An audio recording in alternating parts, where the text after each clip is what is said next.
What's up, my Central Unit? Is the Central Man here. So this is my review of Summerslam 2025 Night 2, or Summerslam 2025 Sunday. My forgiveness, my apologies, because in my review of Summerslam 2025 Night 1, I said I will review Summerslam 2025 Night 2 at the end of the week. I forgot. I did watch Night 2 of SummerSlam 2025. So by the time this video is uploaded, we're in the weekend or the beginning of the next week, because SummerSlam happened a week ago. So you're still like getting my review of SummerSlam 2025 Night 2. So is this show a good show, a bad show, or somewhere in between? Let's find out. So the first match to kick off SummerSlam 2025 Night 2, we got the women's triple threat match for the Women's World Heavyweight Championship. Naomi defending the belt against Rhea Ripley and Io Sky. This was a good match. I think the other Women's World Heavyweight Championship triple threat match at WrestleMania 41 Night 2 was a bit better. That was the match between Io Sky, who at the time was the women's champion, women's world title on Raw.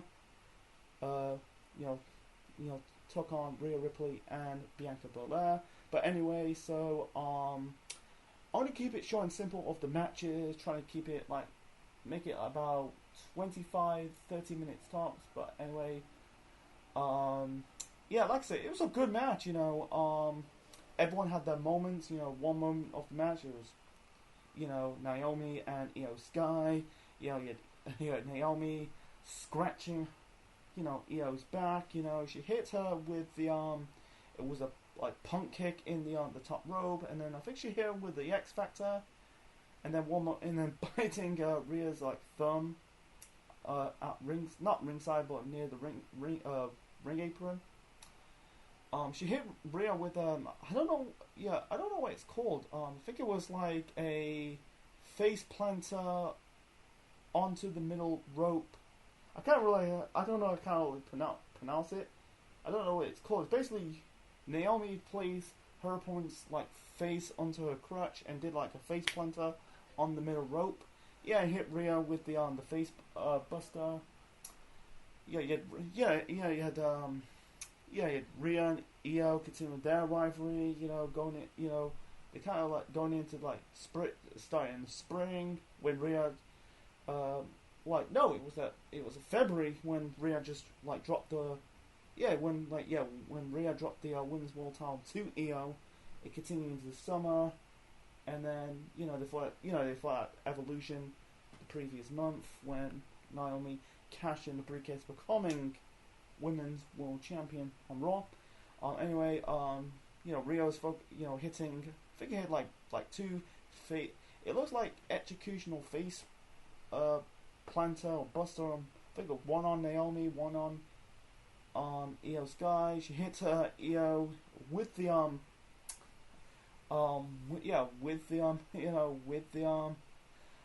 Razor's Edge. She hit Rhea hit a cannonball onto is it Naomi or Io Sky? That was I'm gonna do it randomly, not in the correct order, by the way. She hit a cannonball. I think it was Io Sky or Naomi, and then Io hit Rhea with the powerbomb, because Io's not known for her strength. She's more like a high flyer. She did I think she did the moonsault onto. Yeah, it was the moonsault onto Naomi for that near fall. I can't remember. It's been a few days since I watched the night 2 of SummerSlam 2025. But anyway, I'm trying to keep it short and simple. she broke up. Yeah, Rhea. I think not Rhea. I think she broke up Rhea's near fall when he hit Io with the I think it was Io or Rhea with the hit Io Naomi with the riptide.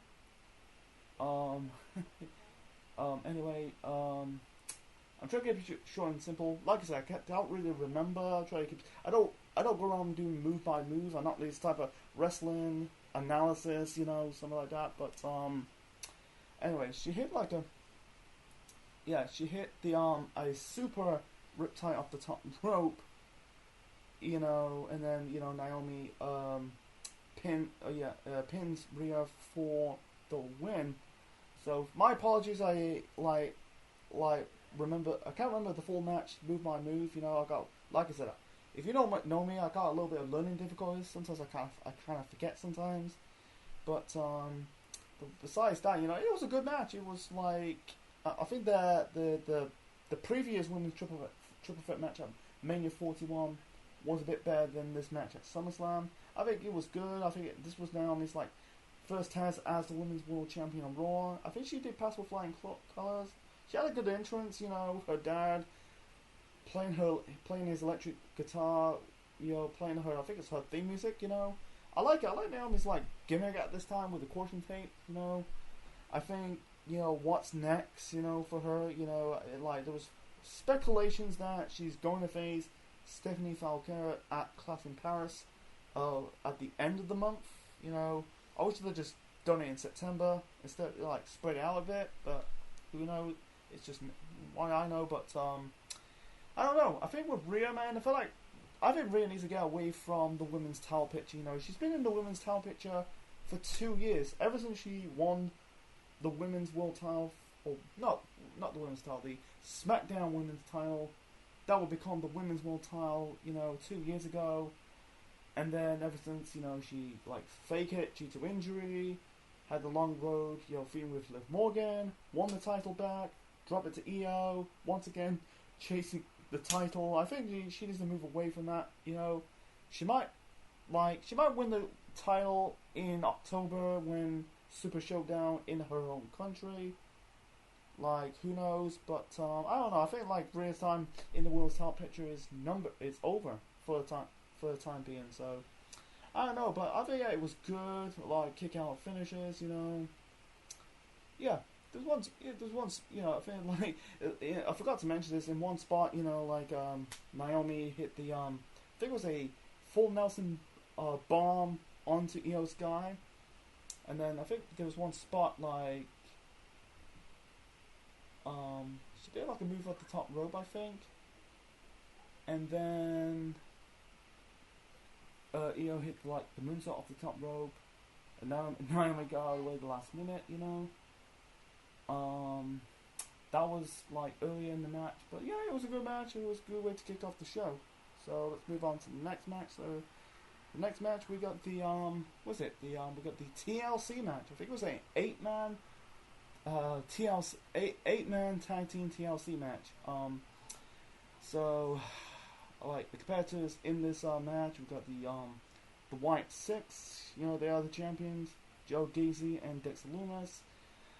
Defend the belts against DIY, the Motor City Machine Guns, Fraxium, that is Nathan Fraser and Axiom, Andrade and Rey Fenix, that's 5, the Street Profit, and boy, I think that's 8. Yeah, it's 8. DIY. Shit, I think that's it. Yeah, that's Wyatt 6, DIY, the Motor City Machine Guns, Fraxium, the Street Profits, and Rey Fenix and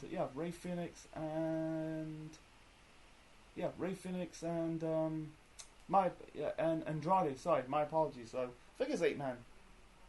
I think it's a 6 tag team match.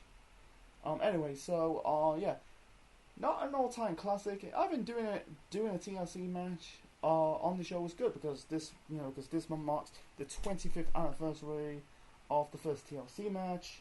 Yeah, the Hardys and the Dudleys attending the show. I feel like you had to Bubba telling Devon to get the table, even though they're not really not really competing in this match. Yeah, everyone had their moments, they did their moves, they put putting people through tables. Gargano hit Joe Gacy with a tornado DDT through the table. Dexter Lumis with I think it was a flying leg drop off the top rope and put through, I think it was Montez Ford through the table. and then you got like I think it was Ray Phoenix hit like a frog splash, and then you got like you thought Dawkins trying to go for a move up the top rope, trying to put Ciampa through a table, but instead he got out of the way, and then you got Axiom hit the Spanish Fly. That was kind of cool. There's some kind of cool spots, you know. My opinion is I feel like there's a lot of bodies in this match. Like I think there was six. Yeah, six. I think it was it was an 8-man tag team match. You know, 2, 4, 6, 8. It was actually it's 10. I can't remember. God damn. It's been like I said, it's been a few days since I watched WrestleMania SummerSlam 2025 Night 2. Anyway, so Joe Gacy like a botched like a I think it was a hip toss through the ladder.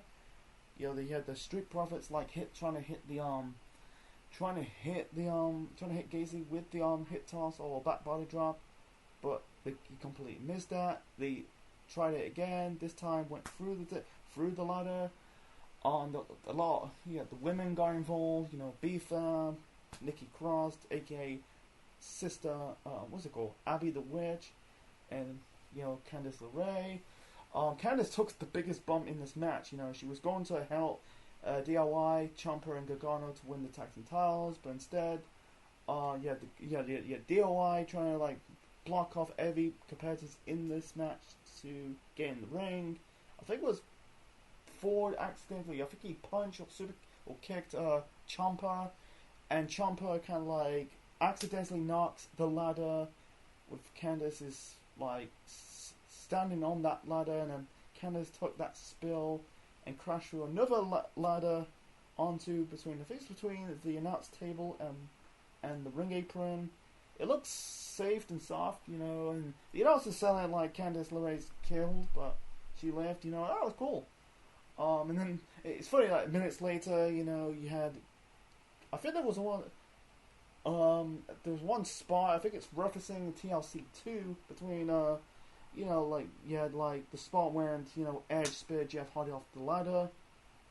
I think it was Nathan Fraser. He's about to like do the same thing. Unfortunately, couldn't do it this time. I think it was on Ciampa. I can't remember. But anyway, so he had Uncle Howdy trying to help the White Six, you know, but he got Andrade hit the sunflip power. He kind of sunflip powerbomb or the cold red. He kind of cold red or sunflip powerbomb Bo Dallas, aka Uncle Howdy, through the ladder. Anyway, the Y6 retained the tag team titles on the show. Yeah, I'm not a big fan of this Y6. You know, I wish they just let Bray rest in peace. That, you know, they kind of formed this group. Like, this was after Bray passed away. You know, this month marks the 2-year anniversary since Bray Wyatt passed away. So, yeah, I think everyone looks good in this match. You know, Axiom was fine. I think everyone got their moments. I think the one tag team was left out was mostly Machine Guns. I don't think that in their first SummerSlam they never got a chance to showcase what they can do. That was a bit disappointed. Like I said, there are a lot of like,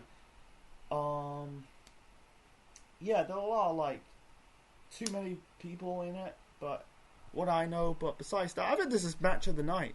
It was really good. Like I said, it's not really, it's. You know, it's not like an all-time classic. You know, there've been better ones in the past, you know. But besides that, you know, I think this is truly match of the night. So moving on to... by the way, you know, Andrade. I think Andrade just looked like a blue Power Ranger with his attire. That was kind of cool. Anyway, moving on to the next match. We got I think it's a street fight or no DQ match for the Women's Intercontinental Championship. Demand Becky Lynch defending the Women's Intercontinental Championship against Lyra Valkyria. This is their third and final match of their rivalry. If Lyra loses this match to Becky Lynch, she will no longer challenge for the Women's IC title again. until again, while Becky is still the champion. Um, this match is good. I think like with Becky and Lyra, they got some good chemistry. People say it's the weakest match of the rivalry because they had a good match at Backlash, a good match at Money in the Bank. I know they fought in the triple threat match at Evolution. Becky, Lyra, and Bayley. We'll get to more of Bayley later, but this was really good. Like really, Becky beat the hell out of Lyra, man. Beat the hell out of Lyra. Like she kind of tied up Lyra's like hands with the zip tie. Like before this, like you had Lyra, Becky holding like the candlestick, Lyra holding the crowbar, and Lyra just broke the candlestick. Teasing like he's gonna bash Becky with it. She kind of tied up Lyra's hands with the zip tie. Lyra did like a moonsault off the top rope onto Becky. A lot of near falls. I think he kicked out of Becky's like manhandle slam. Because most of the times in this match, she was going for the manhandle slam. Lyra like fought it off. And Lyra hit like the Nightwing off the steel steps onto the on the concrete floor. Like I said, like Becky beat the piss out of Lyra. Hitting with the chair, with the candlestick. Wrapping the chair around her like neck, head area. Going to bash her head with the crowbar. We'll get to that shortly. There's one spot like she grabbed like I think it was a chain and wrap it around Lyra's mouth and face. This was really, I think like doing a stipulation match was good of this rivalry because they had two straight up wrestling match in those two straight pay-per-views. I think I think the stipulation match was the right call. Anyway, if I missed out some more important moments, but Lyra managed to get out of, managed to remove the zip tie. She kind of crawl out of the ring using the fire extinguisher.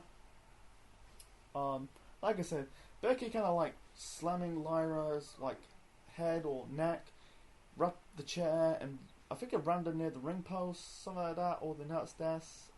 She's about to bash Lyra with the crowbar. Becky, out comes Bayley. She kind of snatched the crowbar right off Becky's hands, and then Becky kind of like ordering Bayley to use the crowbar. She kind of refuses. I understand why, because Bayley and Becky, I think there's rivalries between the old, like you can say original the old horsewomen taking on the new horsewomen. Some people did like some. You had Lyra's kind of like the new horsewomen.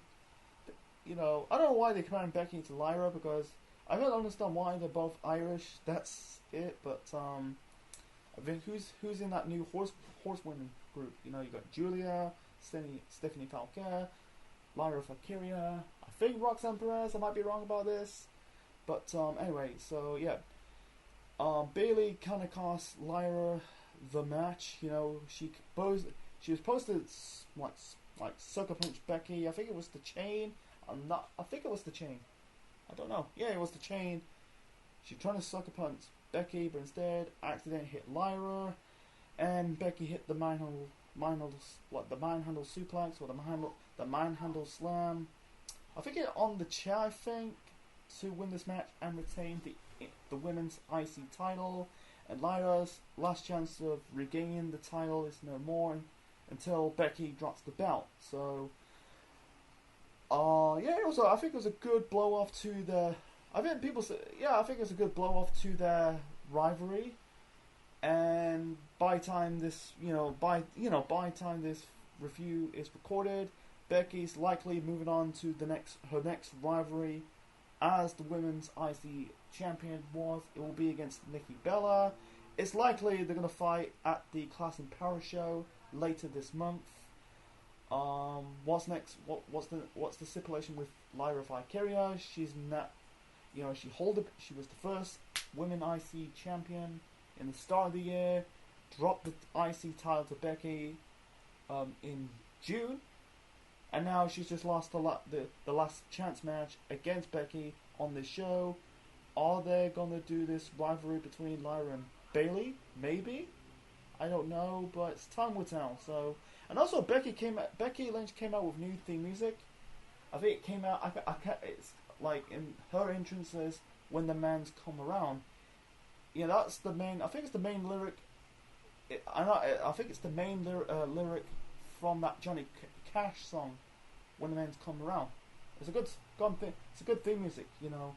Yeah, Becky has a whole theme music for like a decade, you know. You know, like for 10 years, you know. I feel like she's in her days of NXT when she got called up to the main roster, you know. I think it's trying to fit her new character, but yeah. You know, I think I like this match. I don't say it's going to be bloody, but I think it's still he has some physical spot moments in this match. You know, physical spots in this match. But yeah, like, did Becky win this match? I think it's a bit predictable. I think it's going to be slightly a nitpick about this show. You know, get some overall thoughts of this night 2 of SummerSlam in the end. Let's move on to the next match. So the next match, you know, you can tell the show like took a bit of a breathing after the first 3 matches of the show. So the next match, we got the United States title match. Yeah, we got a steel cage match for the United States Championship. We got Solo Sikoa, the leader of the Bloodline, taking on ex-Bloodline member Jacob Fatu, because this is Solo's first title defense on the PL. You know, that's Premium Live Event for short. Since he beat Jacob Fatu, I think it was at Night of Champions. That was in June, you know, in Saudi Arabia. No, it's June? I think it's July. No, it's July. That was July. You know, but anyway. I think this match was a bit weak. He had a lot of drama, but I think it's the weakest match so far of this rivalry between Jacob Fatu and Solo Sikoa. You know, you got members of the Bloodline, or what's it called, the MFT's core. You know, with JC Metallo, Jeff Card, Tyler Tonga, I think it's Tonga Loa, because Tama Tonga, I think Tonga, was it Tama Tonga's one was doing yeah. I think he's injured, but anyway, so yeah, I think like not really notable spots, you know, very weak. I feel like this is not really a SummerSlam worthy match. You had like the members of the Bloodline, handcuff Jacob Fatu. You had Jimmy Uso trying to came to the rescue, but like Tala Tonga, like I think he chokeslam or throw him over the announce desk, you know. I think he hit Jacob Fatu on the head with the cage door. Solo managed to get out the steel cage, and Solo retains the United States title. Yeah, I think this rivalry between Jacob Fatu against Solo Sikoa and the Bloodline is still continuing. This is going to set up probably Jacob Fatu taking on Tala Tonga in a future PLE match. And like, I forgot to mention this in the build up to this, you know, there was the video package, you know, building up to their match at SummerSlam, why like fighting, you know, you had this on SmackDown a few weeks ago, like Solo Sikoa, you know, kind of framed Jacob Fatu off this car crash, and he kind of set the whole thing up. He got himself arrested. I kind of laughed at that, you know. You can tell like Solo is starting to bring, ever since he like formed his version of the Bloodline, he's starting to get a lot of personality and charisma. You know, it's kind of cool. You know, I think it's a good idea. I think it's a good idea putting the belt on Solo, man. He's been in the company. He's been in the company for like a few years now. He's been in the main roster for like almost 3 years. You know, he's been undefeated. He's just won his first title on the main roster. You know, even though he's been the United States champion, or actually he's been North American champion in his run in NXT. You know, I think the blow off could happen at, like, I don't think it's kind of too soon doing it in France. I think it's likely going to do it in Australia. Who knows? But yeah, I don't say it's a bad match. I was looking back of it, you know, in the end of it, you had Jacob Fatu did like, I think he did like the moonsault off the cage onto, I think it was Tamaloa and Talatonga to get more heat, and still continuing this rivalry between Jacob Fatu against Solo Sikoa and the Bloodline. Anyway, moving on to the next match. So the next match, we've got the Intercontinental Championship match. You know, the men's Intercontinental title match. Dirty Dominic Mysterio representing the Judgment Day, defending the belt against the phenomenal AJ Styles. You know, I like the build up to this. The video package of this. You know, AJ showing like some personality. He's kind of stalking Dom. You know, taunting at him like, "I got your eyes on you." He kind of like personating like a janitor, a car valet. I think he's like personating like a medical team for the WWE. You know, he's like, he's wearing glasses. He's doing the chest compression on Dom. You know, it's kind of funny. It's kind of showing AJ some personality. I think my only nitpick about AJ so far in his run in WWE is not really showing like his personality. You know, but this match he's showing his personality, man. It's kind of cool, kind of funny. You know. AJ came out, his entrance, he's driving the lowrider. I don't know who's driving with him. I think it was his kid or something, I don't know.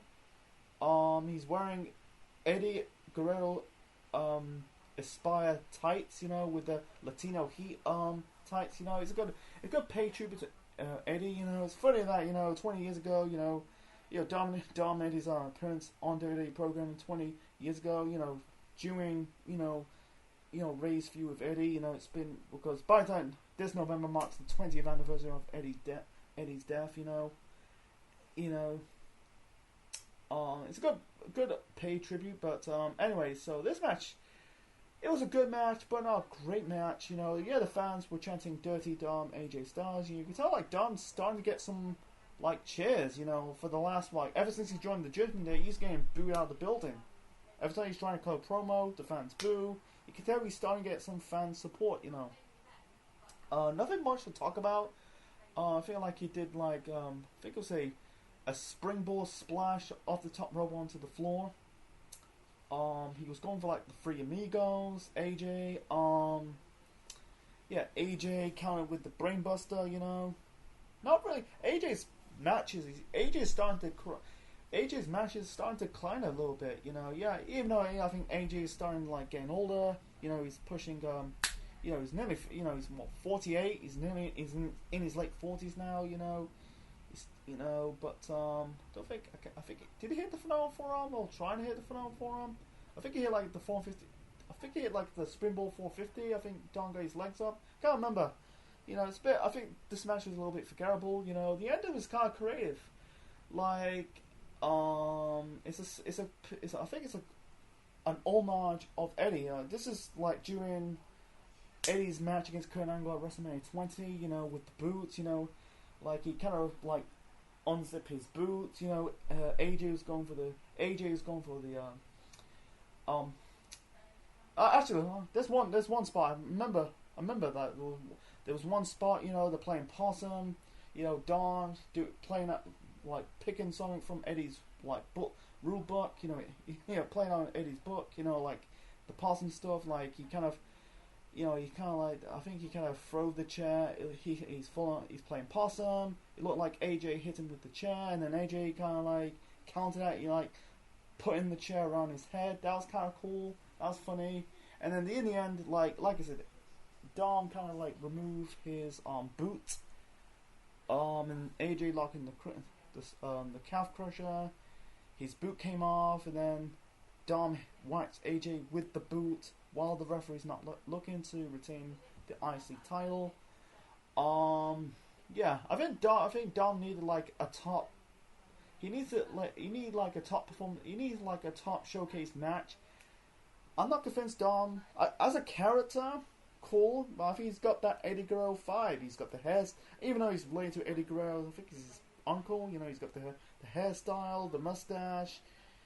You know, I think like as a character, cool, but I think his matches are lacking. You know, he keeps bragging like he's the greatest IC champion.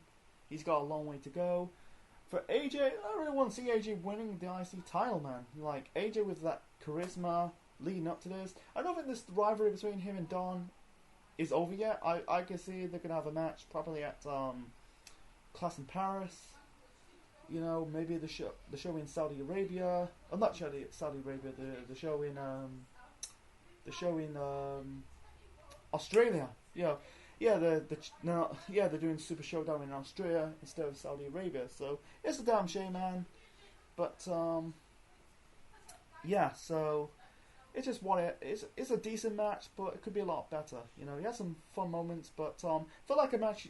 I feel like say SmackDown match, a match on SmackDown, but not a SummerSlam worthy match. Anyway,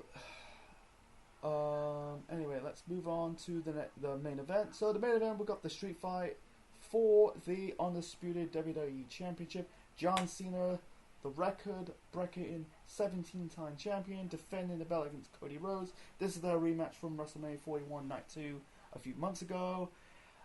Way better than their match at WrestleMania earlier in the year. You know, that was bullshit because you had Travis Scott, there's no Rock. This time was a lot bit better, but not saying too much. It was overbooked. Way overbooked, man. Before that, you had Cody came out with, I think it was a soundbite of Dusty Rhodes.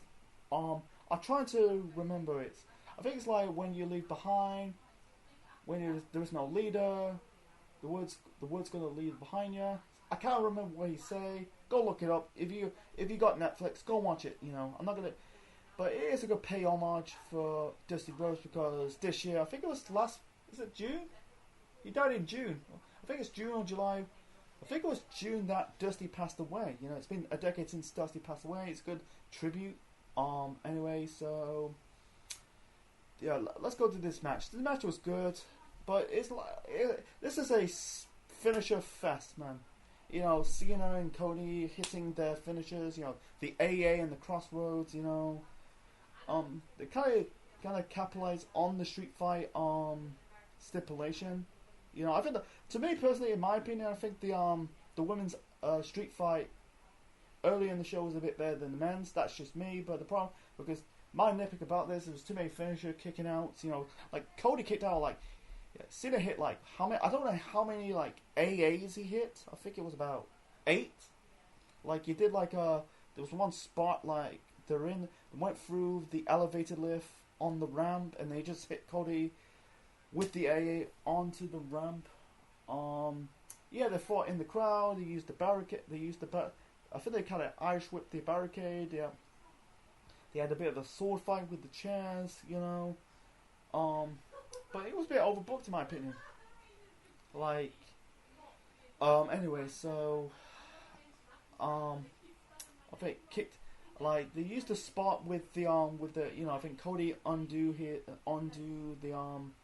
turnbuckle. I think it was the bomb turnbuckle. Yeah, Cena kind of like locked in the STF and choking Cody with that same turnbuckle pad. It's a callback to his match against Umaga. I think it was Royal Rumble of 2007. I think Cody trying to do the same thing, you know. Yeah, I think Cena kicked out Cena kicked out of like the Cody cutter. I think how many times Cody hit the Cody cutter? I completely lost count. Like I said, it's a bit overbooked in my taste, but it was still a good match. But I don't really call it the match of the night. You know, that match of the night for me has to be the TLC match. I'll get some of my overall thoughts of the show at the end of this review. But anyway, so before the start of this match, they both hug it out. I think Cena says something to Cody's ear, and then they start like trading blows, you know. So anyway, you know, Cena was going for like did he do the avalanche? I think he did like an avalanche AA for that near fall onto Cody, but Cody kicked out. He kicked out of Cody's like triple crossroads attempt, you know. Like I said, they're just spamming finishers, you know. And this is the problem with Cena's matches. Ever since he turned heel, it's just kick out, just spamming kick out finishes, you know. For me, it's not really believable. I feel like Cena's heel turn, in my opinion, has been mediocre. That's all it is. It's just been mediocre, you know. I'll get to I might do. There's one video I'm gonna do. That'll be later on in the month, you know. But anyway, so Cody, like here's one spot. You know, Cena trying to hit Cody with a, I think it was he trying to Cody off the top rope and through the table, but instead Cody counted into a Cody cutter off the top rope, and then in the end he hit like that final blow with a crossroads to win this match and regain the WWE Championship. So Cena hold the belt for 4 months. It is predictable. I feel like I think I said in my review of WrestleMania 41 Night 2 that Cody's gonna have this match at SummerSlam. We got it because Cody just won that King of the Ring tournament at Night of Champions. So afterwards, you know, Cena give Cody the title. I think he raised his arm in victory. I think they hugged it out, and the fans were chanting super. Yeah, they're chanting Super Cena. They're chanting Thank You Cena. Cena says no thank you, and this is why this show is starting to be a bit predictable. Out comes Brock Lesnar. I don't want to get in more in details of Brock Lesnar's return, because you know the situation. You know, he was part of Vince McMahon's sex trafficking. I'm not going to go into that. Look it up. So. It was predictable that Brock's coming back. You know, people I know talking about Brock Lesnar's coming back. You know, it's nothing like, oh my god, Brock's coming back. You know, I think I've already seen it. You know, Brock's. You know, I'm talking about his second run. Brock's been in this company. I'm talking about in his second run for almost 13 years since he came back in 2012. But Brock came back wearing the cowboy hat, hit Cena with the F5. This is leading up to. I think that they need to do it on. I think the perfect time to do Cena and Lesnar is his final match in December. Don't do because by the time this video is recorded, I think this is leading up to, because at this time, I think this is leading up to Clash in Paris. It was I think Cena's likely teaming up with Cody Rhodes against Logan Paul and Drew McIntyre. Yeah, I think saving it for a bigger match. I don't think they're doing a pay-per-view in December, so this is likely to be. I don't know if they're going to do it at Raw and SmackDown. I'll probably review the Raw SmackDown later in the year because it'll be Cena's final match. You know, but it's a shame. Cena, you know, so far in his final year as a wrestler, you know, he's fought against Randy Orton, final match. CM Punk, you know, Orton in his first match, his final match, but their first match in years. CM Punk, their final match, their first match in years. Cody, you know, they just had their final match, you know. Brock could be a good opponent for Cena because it's a shame. The only people I saw it on Instagram. You know, the one match we're not going to see Cena and Edge. You know, they haven't fought in a long time because at this moment, Edge is now in AEW. It's a damn shame. I think it's a shame. I feel like it'd be a good way to end Cena's career. I wish they did CM Punk later in the year. That'll be a good rivalry, a good climax and swan song for Cena. But I think Lesnar, because I think Lesnar and Cena has some history because they broke in the company. They kind of broke in the business. Not broke in the business, but they debuted. I think they debuted in 99, 2000 period. But they debuted in the company in the same year, but in different months. They fought the first match they had was at Backlash in 2003 when Brock was the champion. And then when Brock came back, you know, I think Cena was the man. Lesnar trying to regain his reputation. You know, I think it's by the time they're going to have that match, the first time in 10 years. I think the last time they had that the in-ring interaction was, I think it was the Royal Rumble of 2015 in that triple threat match. Lesnar, Cena, and Rollins.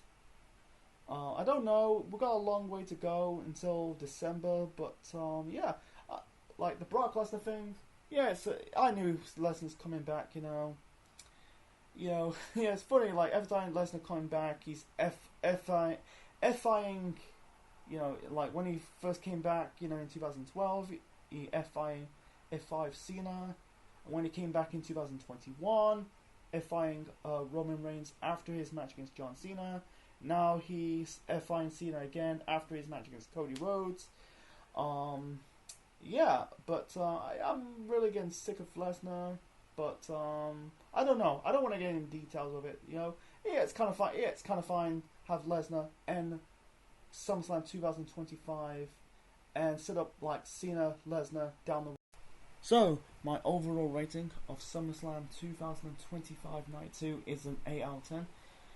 I think Night 2 of SummerSlam is better than Night 1. I think the 5 matches are put in the good is the women's triple threat match for the women's World Heavyweight Championship, the TLC match, Becky versus Lyra Free, even though they fought in that triple threat match with Bayley at Evolution, you know, the previous month.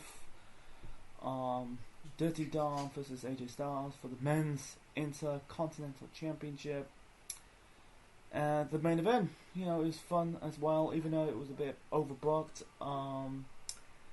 I'm going to leave out Brock Lesnar's return. You know, I'm not going to put it in the good, middle, bad. To be frankly, it didn't do nothing for me. You know, we already seen it. You know, but the thing I'll put in the middle is the steel cage match for the United States title. You know, Solo Sikoa versus Jacob Fatu. It was fine, but more like a SmackDown match than a SummerSlam match.